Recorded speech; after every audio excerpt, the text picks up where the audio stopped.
চাকরি রক্ষার্থে অনেক সময় আমাদের অন্যায় করতে হয়। এক্ষেত্রে উপরস্থ কর্মকর্তার নির্দেশ পালন করার কারণে আমাদের কি কোনো গুনাহ হবে?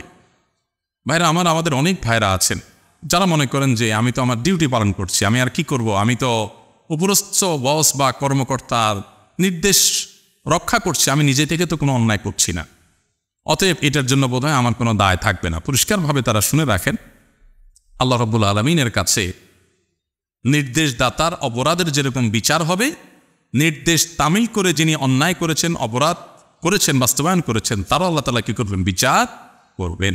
আল্লাহ তাআলা বলেছেন, তাআওয়ানু আলাল বিররি ওয়াত তাকওয়া ওয়ালা তাআওয়ানু আলাল ইসমি ওয়াল উদওয়ান। তোমরা ভালো কাজ, তাকওয়ার কাজে একে অন্যের সহযোগী হও, আর পাপ এবং সীমালঙ্ঘন, আল্লাহর অবাধ্য হওয়ার কোনো কাজে কেউ কারোর সহযোগী হতে পারবে। আমার আত্মীয় স্বজন, তার মুখের দিকে তাকায় একটা অন্যায় করলাম, স্যার বলছেন নির্দেশ, তাই আমি চাকরি রক্ষার্থে করলাম, কোনো আল্লাহ তাআলার কাছে এই সমস্ত এক্সকিউজ কাজে আসবে না। এই জন্য ভাই, যেই চাকরি করতে গিয়ে আপনাকে অন্যায় করতে হবে সে চাকরি করবেন না। মানুষের একটা পেট পালার জন্য এত কষ্ট করতে হয় না।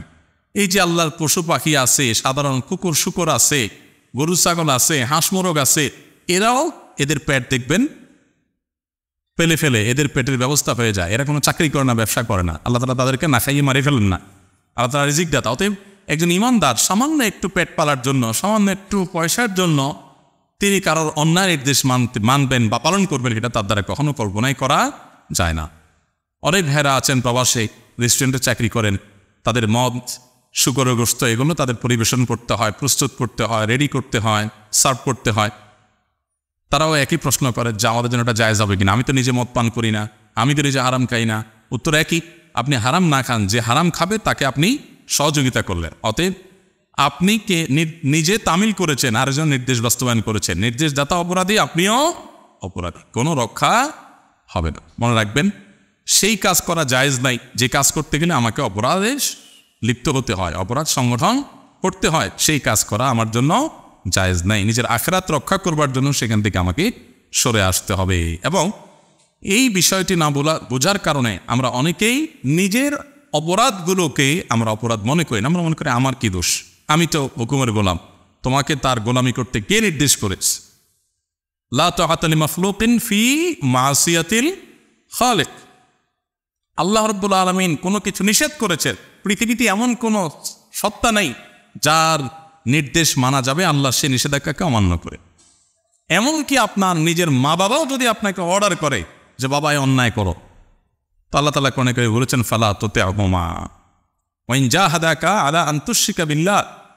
আল্লাহর সাথে শরীক করো, এই নির্দেশ যদি বাপ মাও দেয়, যে কোনো অন্যায়ের কথা যদি বাপ মাও বলে, তাহলে ফালা তুতি'হুমা, তাদের ওই কথার অনুসরণ করা যাবে না, ওই কথা মানা যাবে না। অতএব বস তো বস, চাকরি তো চাকরি, জন্মদাতা মা বাবা যদি অন্যায় করতে বলে সেটা করা যাবে না। বিধায় আপনি হুকুমের গোলাম, আমি অর্ডার তামিল করেছি, এই কথা বলে আল্লাহর কাছে পার পাবেন। আল্লাহ তাআলা আমাদের সবাইকে সবসময় সততার উপরে, নিষ্ঠার উপরে পরিচালিত করার নিজেদেরকে আল্লাহ তাআলা তৌফিক দান করুন, এবং সব ধরনের অন্যায়, সব ধরনের অবিচার, সব ধরনের জুলুম, সব ধরনের গুনাহের কাজ, পাপের কাজ যে থেকে বেঁচে থাকতে হবে। আমাদের অনেক ভাইরা আছেন ছোট ছোট চাকরি করেন, স্যার মদ খাবেন, নিজে মদ খায় না, স্যারের মদের বোতলটা গাড়ি থেকে এনে দিতে হয়।